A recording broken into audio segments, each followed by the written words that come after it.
What's happening, lad? I'm doing the same thing you're doing. What's your pod? No, it doesn't have a name. It doesn't have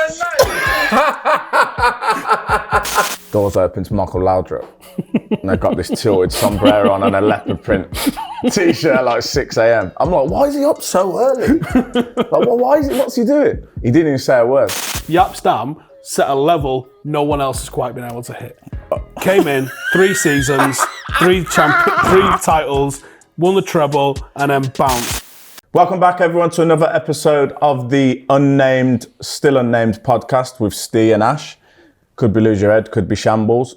Or we might just never name it. So we're going to keep coming here every week and saying, welcome back to... Whatever this is. Yeah, I'm going to start straight up. Go on. We asked for comments. You gave us loads of good ones. Lots of good comments. And you know what I've learned from reading them? That the audience on 5 are well educated and understand things. They're a clever bunch. No, where you going with this? No, they're because a they clever agreed bunch. with us. Yeah, no, they seem sound. We'll mind a beer with all of them, right? Lorna Sinclair had an interesting comment. All right. Give me your thoughts on this. Steve has to lighten up on being such a hater with life. Wait. I bet he hates his own reflection. He needs to do some homework on people he hates and I think she's meant to say, and he might learn something. You don't have to like everyone, but he should respect them. He doesn't know what goes on in people's lives, so lighten up. I'll watch to see what the next show looks like before I make my mind up if it's worth watching. See, I'm giving you the benefit of the doubt. Try it, you might like it too. Listen, Gareth Southgate burner account. Right? Because who did we rinse in that episode? It was only Gareth Southgate, wasn't it? Do you reckon Gaz has called himself Lorna Sinclair? We know Gareth Southgate. Lorna Sinclair's an anagram of Gareth Southgate somewhere, kind of, right? Maybe. I didn't even think of that. We know Gareth Southgate watches because last week we told you he tucks his shirt tails in his underpants. We talked about that last week. And then we said the kid's got no flavour whatsoever. Then he comes out on TV. What did he do? Comes out on telly right up. with a zip-up polo shirt, bold. What's all that about? Yeah, but what did he switch up though? He's wearing a suit with some Air Max. Don't know what happened. And I didn't think first episode, no one gives a fuck about us anyway. I didn't realise we had the power for him to go, I'll show them 2 fuckers there, saying that I drink fizzy Drip water. boss! Yeah. Air Max, watch this, 97s on the bottom of the suit. I had to see if they like that. What's the suit? Midnight grey. Oh, nice. What's the trainers? Box Fresh Air Max 97s. What was your thoughts? Did you watch the England games after you battered them? Yeah. Before the game? And what do you think? A good result getting a win against Italy. No matter where Italy are at, it was a good result. Thought a little bit cowardly with the substitutions and the way he tried to defend it at the end. Don't like Harry Maguire playing. So last week he had a vendetta against Man U, but he plays Harry Maguire. You don't like that either. So he's right on his burner account. You do need to lighten up a little bit. But I am light. It's all right. Carry on. I am light. And do a bit of research. Listen, I don't research anyone apart from the people I hate. Why? Because you've got to be prepared with your arguments. Okay. That's why I know everything about Steven Gerrard's career. See, I'm new to this. You don't like Steven Gerrard? What? Where have you been? What do you do? Who do you like? In fact, let's just move. Who do you like? A lot of people. Name one. Paolo Maldini. Why? Why? Why him? Why? Absolute master of the game. Okay. Anyone else? Yeah. No, throw one out. Dwight York. Yeah. I've been on a piss with Dwight York. Have you actually been on a piss with him? Ukraine game, do you watch it? Yep. What thoughts? Shite. Why? I knew it. That's why I asked you. That's why I brought it up. Why is it shite? Why? So I had a couple of our under-21s in the car, right? One of them being a left-back. And I'd spent the way down there talking to him about obvious pressing trigger of passing it from the centre-half to the left-back. Happens all the time. Annoys me. It's Harry Maguire's go-to move. Not only does he pass it to the left-back after taking 6 seconds to think about that, He was only going to pass it to the left back or the other centre half because he never plays a line breaking pass. He's going to just always pass it to the left back, but he's going to pass it behind him. So the left back's got to turn. He's not on his best foot. And then what's happening? You've got to pass it Harry Maguire back, and now all he's going to do is pass it to the other centre half. So you So I took sat there that. getting So you took that angry. from the whole game. Once you realise he doesn't scan, and these are the two passes he plays, You couldn't get past that. I can't watch anything else. James Maddison looked good. Well done at James Maddison finally getting a shirt. Thought you had far too much sauce for Gareth Southgate. What happened He's there? out again. Showed too much. He's back out. Sorry, what was that? Trying to beat a man? I don't fucking think so. You can come and sit down next time. Not a good win. Sensible. Second half and got the job done. What All right, yeah, it was amazing. They're probably going to win the World Did Cup they get now. the job done? They did, yeah. Okay. To be fair, I think all the home nations had a pretty good international break. Scott McTominay's out here Flying. doing absolute madness. Scotland beating Spain hasn't really caused the ripples that it really should have done. No, well done to them. That Scotland team is abysmal, right? And that Spanish team is outrageously good. How are they losing to Scotland? I don't think the Scotland team are abysmal, but fair play to them. And yeah, you're right. But I think... Oh, we've got BBC Ash in the building. No. Why are they abysmal? Explain that then. Explain why they're abysmal. Their best player is Scott McTominay, and he's shit. He's not their best player, for starters. It's Who is that? Robertson. Oh. So stop Man U half again. Would you take him at Man U? Robertson? Yeah. No, he's horrible. Fuck. I'm done. He's one of the most dislikable players I've ever seen. I didn't say, do you like him? Would you take him at Man U? No. Not always played for Liverpool. It's over. Silly comments that are abysmal. Anyway, fair play. Well done, Scotland. Yeah, well done. Well done, our boys. Massive win. What about our boys? Well done. 4 points. Yeah, we're happy. It was an happy camp. Ireland are in a rough group, aren't they?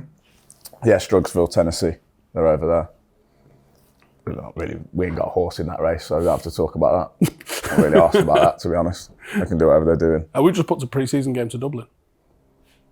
You? Fancy it? I fancy... so if the guys from 5R are watching all the stuff we said before we didn't mean, because Wrexham play Man U in San Diego, and there's two people here that wouldn't mind getting on that trip. So we love you, really. Yeah, so Wrexham did announce that they're playing United with Sir Alex Ferguson doing a bit of acting. Check this out. I can't believe we're about to talk with the Sir Alex Ferguson, arguably the greatest football manager ever. He's won 13 Premier League titles. I know. I'm super nervous. I hear he's a master intimidator. Ryan, he's way past that part of his career. Besides, we're playing a friendly match, so I'm sure it's going to be... Oh! Hello! I don't know why I'm yelling. Hello, Sir Alex. It's an honor to be speaking with you today, sir. Yeah, Sir Alex, we are truly grateful that you agreed to help announce the match between Wrexham and Manchester United. Yeah. What did I tell you? Mind games. Sir Alex, we can't wait to see all the Red Dragon and the Red Devil players on the pitch together. Yeah, we think that fans of both clubs, they're really going to love it. No, it's What's doing? I'm living in our heads, rent free. Understand what's happening. Yeah, what? I got this. I got this. What should we do? What should we do? I got this. Sir Alex, we would love to talk more about the big match happening at Snapdragon Stadium in San Diego on July 25th. But Rob here had a hair appointment in Beverly Hills. He has to get to it right now, so the schedule's inflexible for that. So thank you, sir. We appreciate you. Goodbye. Wait, what was that? What? I panicked. That's terrifying. Yeah, I told you, legendary intimidator. Lives right up here.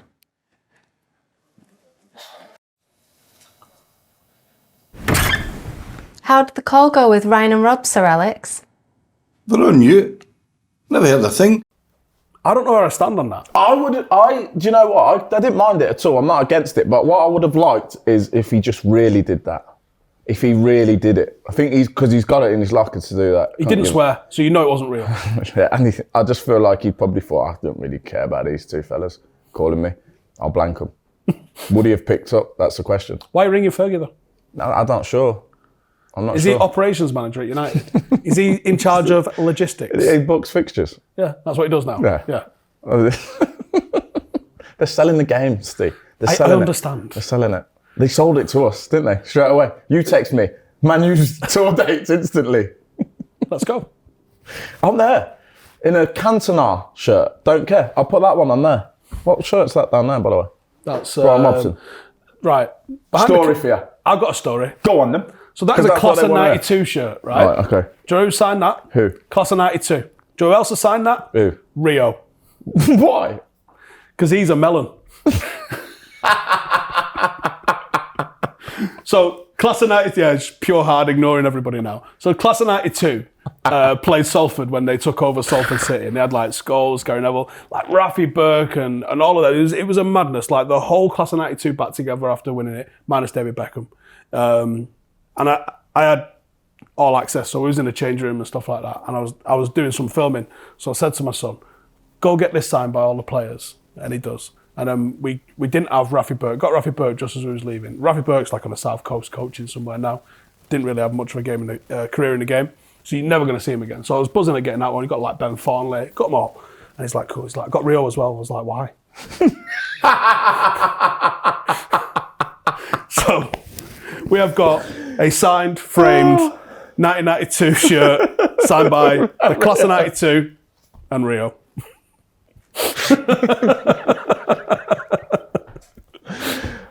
Cheers, son. Fucking hell.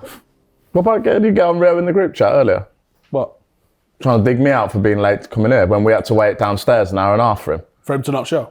He turned up, remember? He spent an hour and a half talking to the tea lady at Carrington. Remember? Yeah, when we was down there sweating and waiting. Sweating our tits off for him. And now he's going to dig me out for being late. And also, why is he piping up when he had them leopard print shorts on?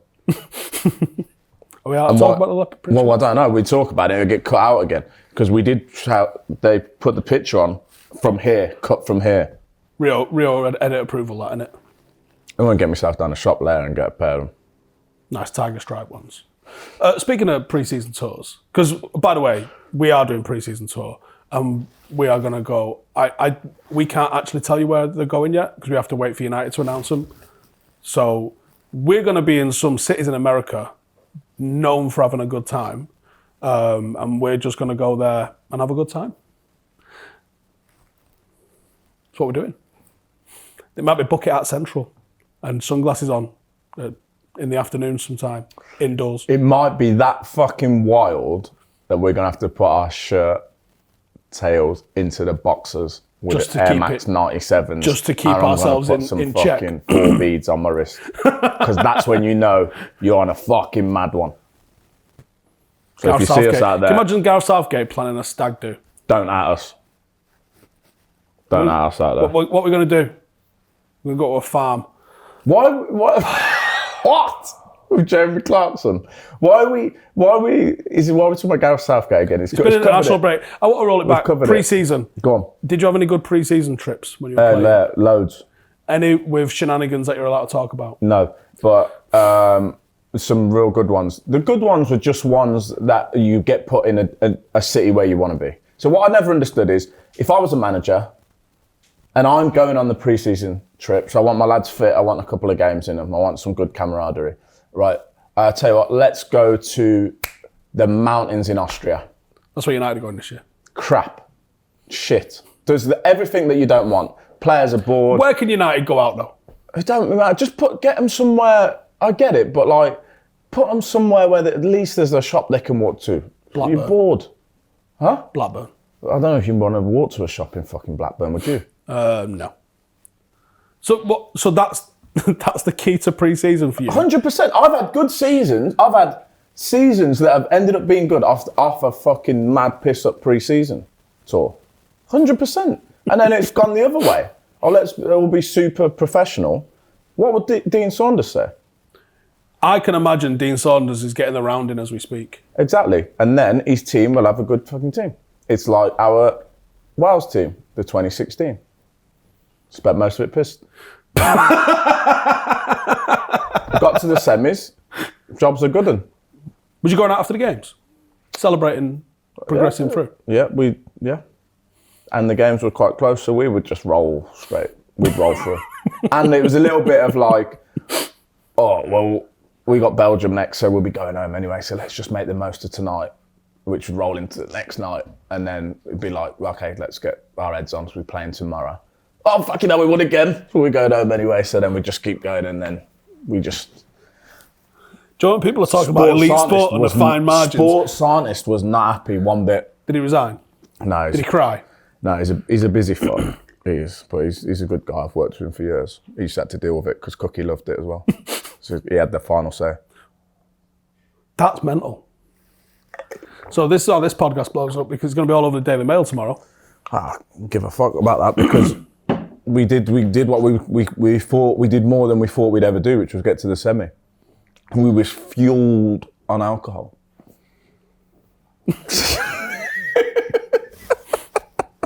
Maybe that was a problem at the World Cup. I don't think he went out. Not enough alcohol in them. It's been suggested. So we saw him in Amber Lounge. Was you with us that night? No. We saw him in Amber Lounge the night that they were going home. And it looked like they had a big session throughout the day. And this is real leadership for me. Aaron Ramsey's, they've rocked up. It's trousers only at Amber Lounge. Aaron Ramsey's gone to Zara and got 26 pairs of black trousers, 32 waist, and just come and dished them out to the lads. That's leadership. That's why he's the captain? That's leadership. That's why he's the captain? That's genuine leadership. That's what I'm here for, that. Is that what you're looking for? And you're captain? I like that. Well. Problem solved. Let's get on it. Yeah. Fair No, play. there's a lot to be said for, and I know the game's changed, and it's all about the physicality of it and recovery, and I do understand that, but the team sessions definitely help the bonding, 100%. So going back to the original question, pre-seasons, you're taking us to America or somewhere, it's going to be a good one. And if we do you get think some that's free happening time, at the top end of the Premier League now? no, but I never played at the top end of the Premier League at any time, so I can't really answer it. But from what I gather, no, it's not. But then the lads sit around bored all day in their rooms, and it has a negative effect, because everyone's bored, and then they go training, and then which is fine because they're doing the normal job anyway, and they enjoy the job. It's what they do back here. But whilst you're away, why don't you maximise it? I believe the 2019 pre-season that United had, we went and joined them in America, in Australia and Singapore, and it was a great tour. Where was it in the second part? I think in Singapore there was one night out for the lads. I think they boxed off a nightclub somewhere, and they had one sort of night out. Did you get in there? No, Jesse. Something like you not to get into something like that. I was disappointed. I think Jesse had invited us to come, and then someone just was like, no. All right. So they heard you was coming and went, fuck it. I don't know, because we did manage to snaffle a few little bits. We was in the same hotel as the players. That's what I mean. Like you can. I feel like I could get entrance to anywhere with you. Well, I try. Sometimes, Ash, you got to just fucking front it up and walk in, haven't you? We was at St Mary's once with producer Chris, who's in there, and he was filming on the camera, and I was on the mic. And you played at St Mary's, right? Yeah, but so you know where United were playing there. Right, okay. So you know that they put the crash barriers just before where you get on the coach. Yeah. And you go and do a few autographs and selfies and stuff like that. Well, they removed all of those because the players had all got on the bus, but the door was still open and I could see the bus. So I said, "Follow me," and I just started waffling, walking backwards. St Mary's built in. Like just chatting absolute macca, and a steward held other people back as I was walking. This is back in the day before we had a wireless microphone. And maybe one of the reasons why we got a wireless microphone. So I'm going blah blah blah blah blah blah, and then the mic wire just tightens because Chris has shit it and stopped. I was going to go and sit next to Louis van Gaal on the bus. I'm like, "What's happening?" Oh, Chris is in the other room. Yep. And he still works for you. It was different finger, but yeah. So he stopped. He was my boss at the time. He stopped, and then the mic went like that, and then a guy went, "Have you got passes?" Louis would have been all over it. Louis would have been all over it as well. I remember one pre-season. No, actually, this wasn't a pre-season. This was like, you get knocked out of the cup, and if your manager's got anything about him and any bollocks, takes you to Dubai in February. Always the case. So that happened what with club us. One in Wales, and then so we went to... Could be any. Tell a lie. Didn't get knocked out the cup that year. We fucking won it. All right. Oh, so it was a nice celebratory one. Yeah, risked it. Before the game, we went to Dubai. 2 weeks before. Risked it, he did. Very casual manager, world legend. Didn't really give a fuck about anything. Loved it. Who was it that you won the cup with there? Michael Laudrup. Don't remember it. No. It was the one I'm thinking it was. So it was Brendan Rodgers first and then Laudrup. Who came after Laudrup?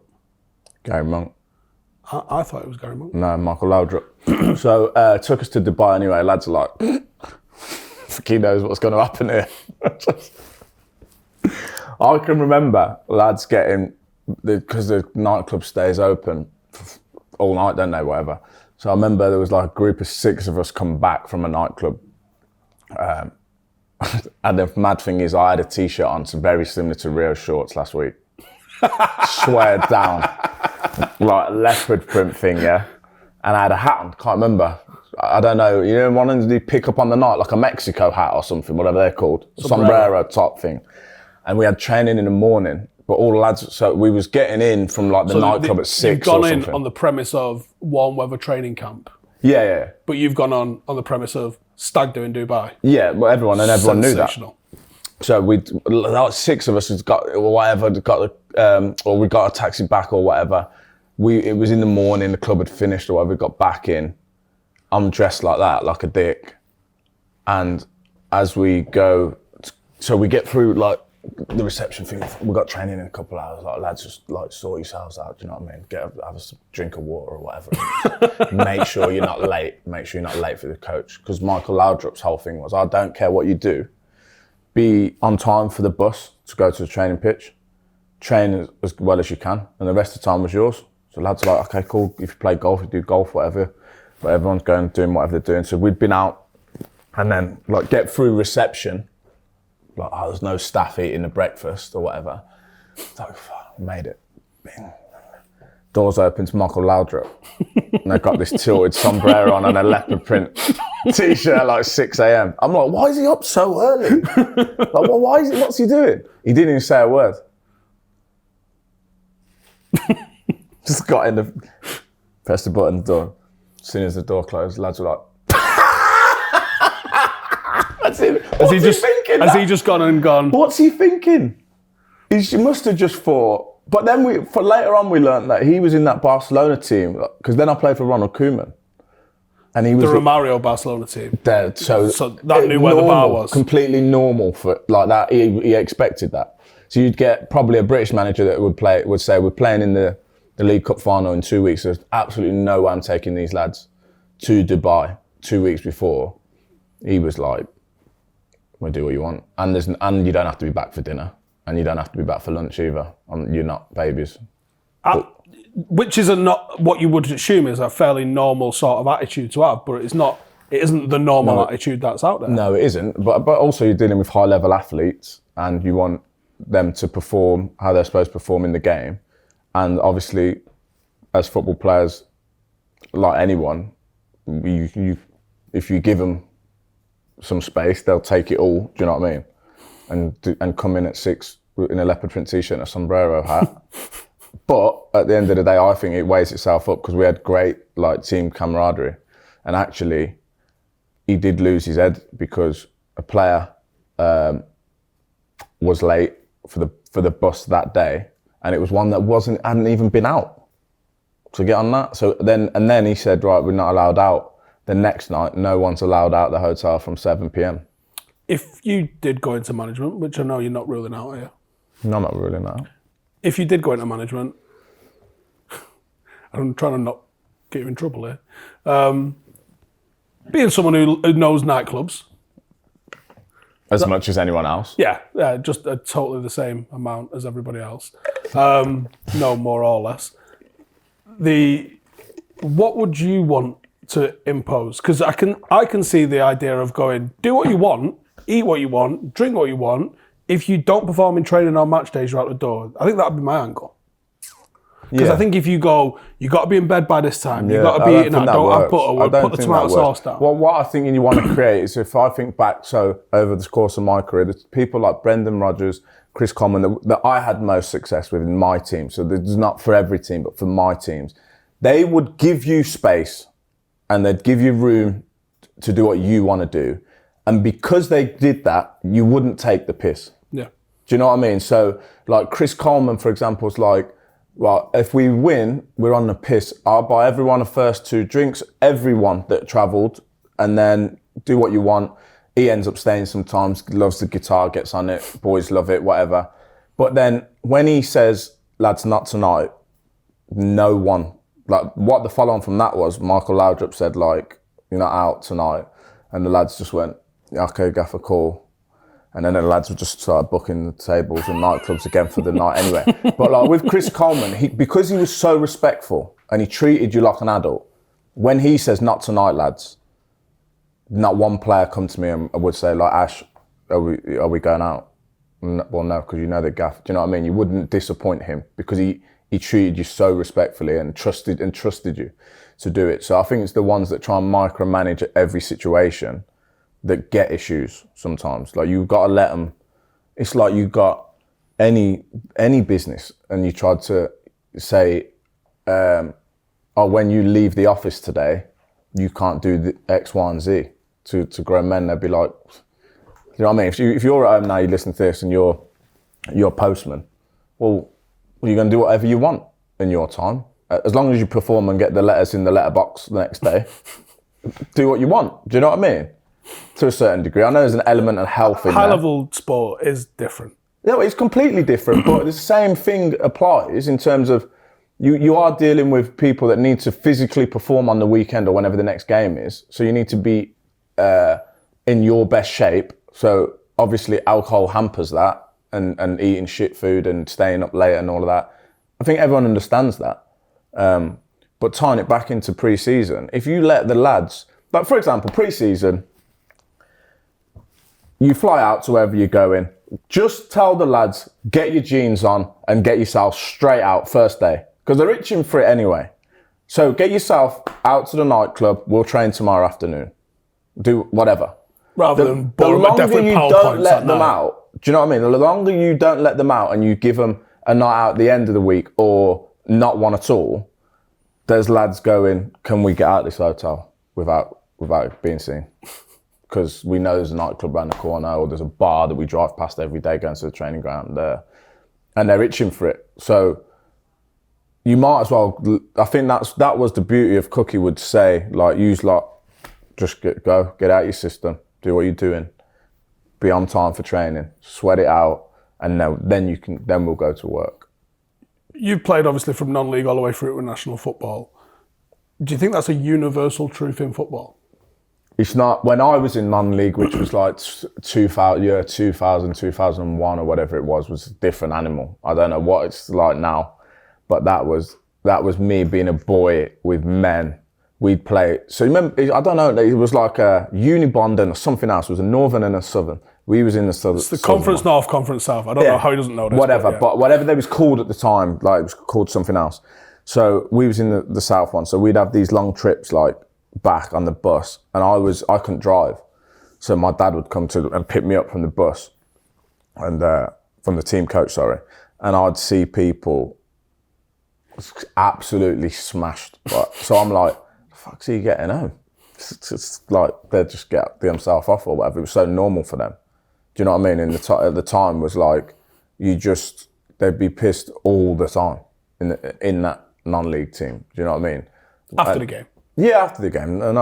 Hopefully not going into it. But that was a big thing when I played non-league, was like, there was pissed every single win, lose or draw. On the boots. Yeah, on the coach, the whole way back. Even if it's a short journey, we'd play like someone round the Midlands, back to Hensford, to try and get as many beers in as quickly as possible, which is nuts. Do you think there's obviously the level of physicality is a massive factor at the top end in the Premier League and probably even in non-league nowadays as well. But do you think obviously the negative effects of alcohol, which are obviously multiple, it's going to affect your sleep, It's going to lead to bad decisions, probably like 4 or 5 pizzas on the way home, some bananas. Mm-hmm.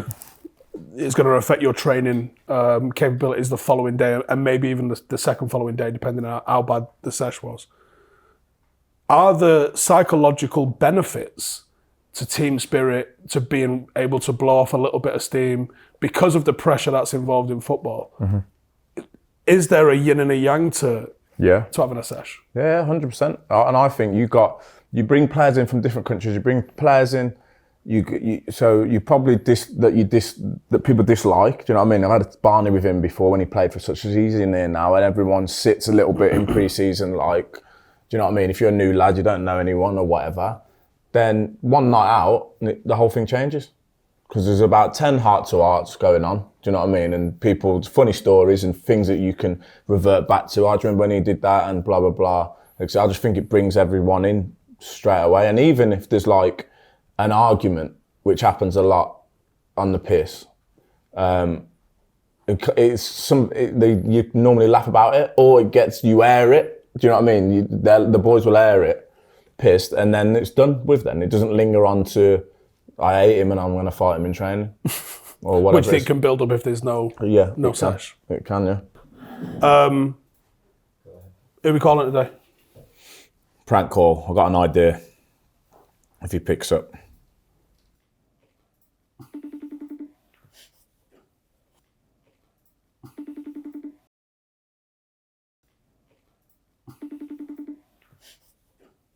Peter Crouch, no answer. Crouch is calling back. What are we going to say to him? Just answer it and figure it out.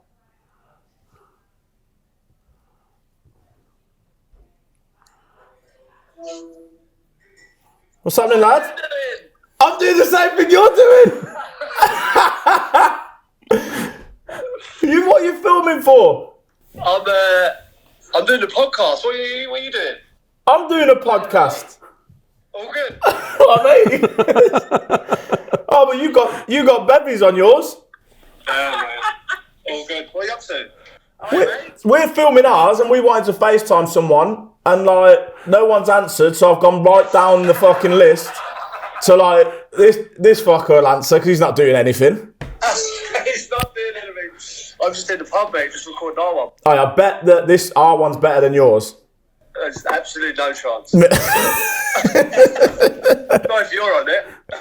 Yeah, and we're scrambling around calling people with nothing to say. I hope we make your edit. Are we going to make your edit? Yeah, you'll be in, mate. You'll be in. What's your pod? Oh, it doesn't have a name.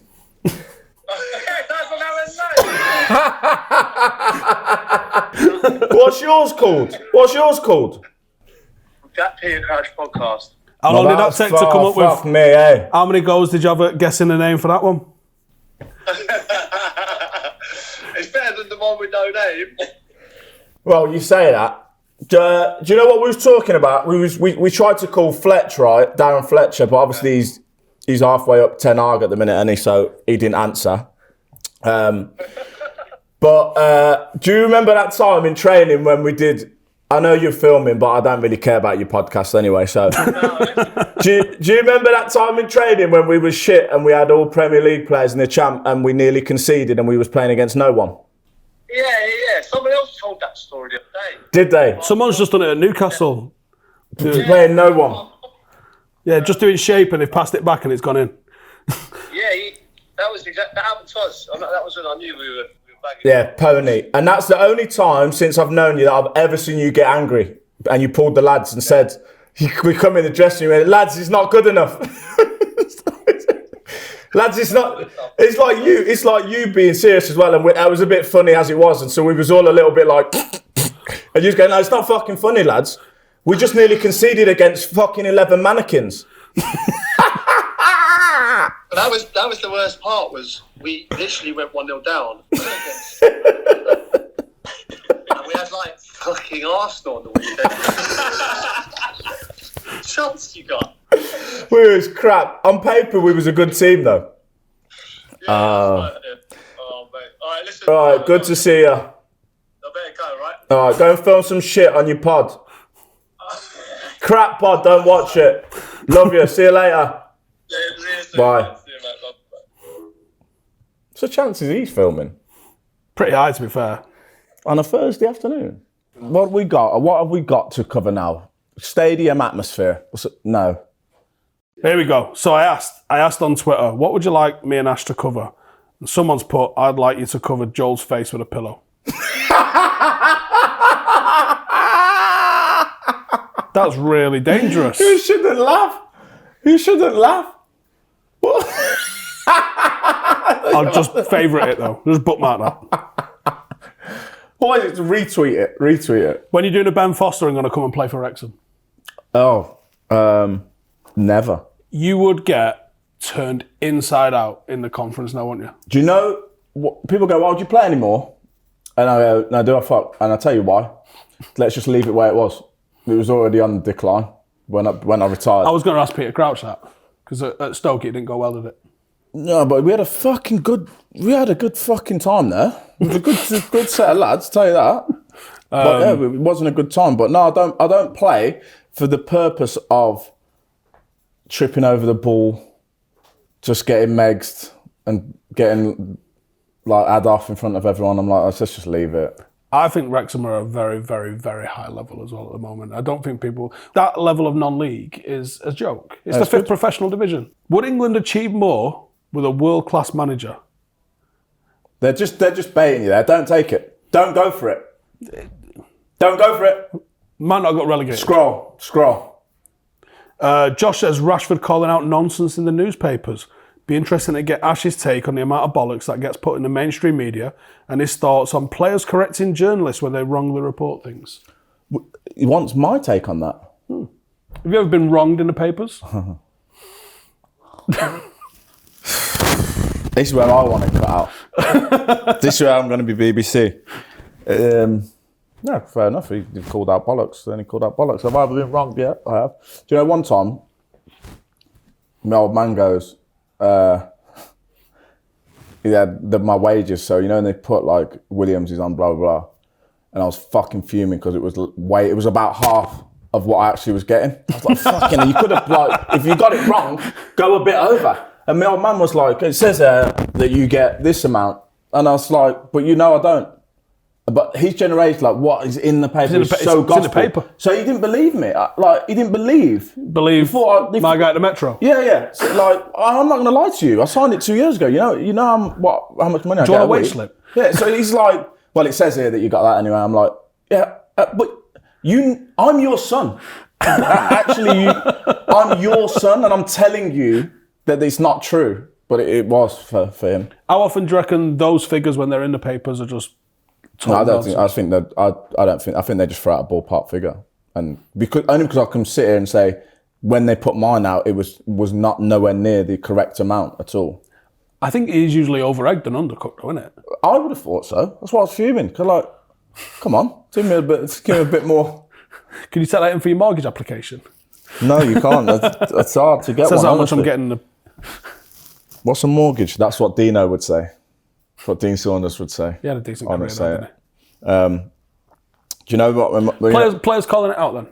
Do you like that? So in context, there was some talk saying Rashford's asked for $500,000 a week. And the way it's reported is holding the club to ransom over $500,000 a week contract. Rashford's come out and gone. Well, I think that everyone now's got a platform that they can use to say something like that, which is better, isn't it? Because in times past, you and your cronies might be kicking off at him for going, you know what I mean? He's holding the club to ransom.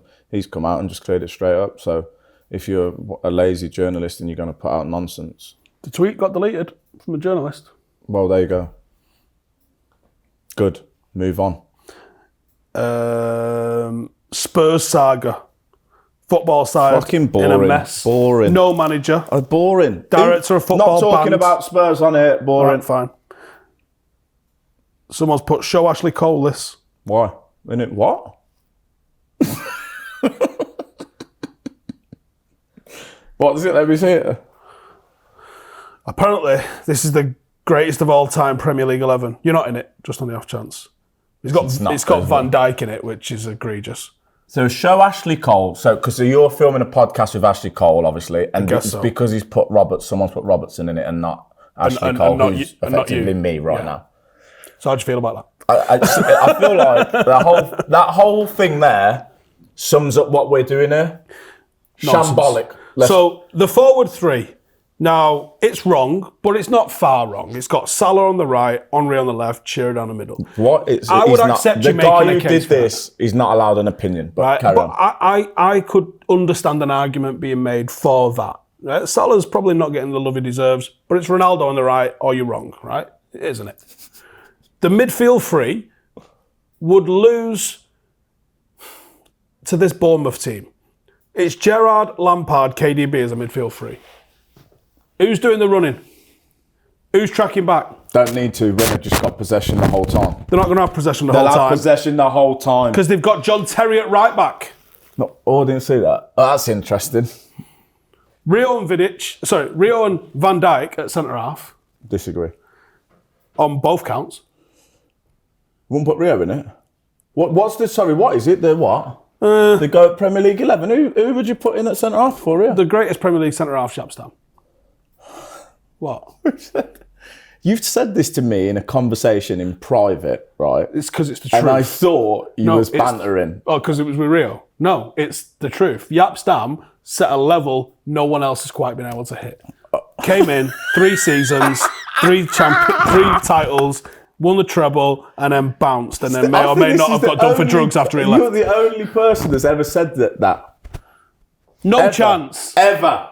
Yap Stam was better than Rio. Him and Rio together would have been filthy because they'd have matched each other Who really else? nice. Ronnie Johnson, Henningberg. Underrated, but I'm not calling him the greatest ever. I think Tony Adams has got a shout at being in there. I think Vincent Kompany's got a shout at being in there. It's not Virgil van Dijk, is it? One fucking good season. No, that's not. That's an absolute joke. But Rio's definitely in the discussion. And these things are just discussions. He's in the discussion. Virgil van Dijk being in there. Robertson, best left back. And yeah, over Ashley Cole should be aggrieved with that. He should be aggrieved with that. I feel I'm fuming with that. Evra should be aggrieved with that. Dennis Irwin should be aggrieved with that. There's been some good left backs. Robertson, the man got relegated. No one that's been relegated out of the Premier League gets to talk about being in the greatest Premier League team of all time. Is that fair? No one who's not won it Don't believe in second chances, you do. What? Don't believe in second chances at all. You can't be called the great. You can be called a legend of the game. You can be called someone who's had a great career, but can you be called the greatest of all time? I don't think he gets in that, but I do think he's an exceptionally good left back, but I don't think he gets in that. And I'm not Ashley Cole, just to let everyone know in case you was wondering. The arrogance of a 2-man team.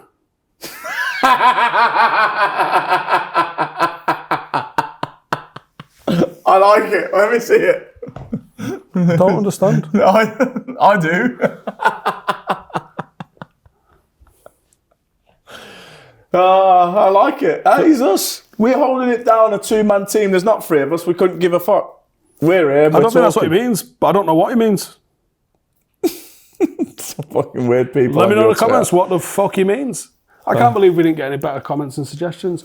Give us your questions. What do you want to see us discuss? And what would you like to see make an edit?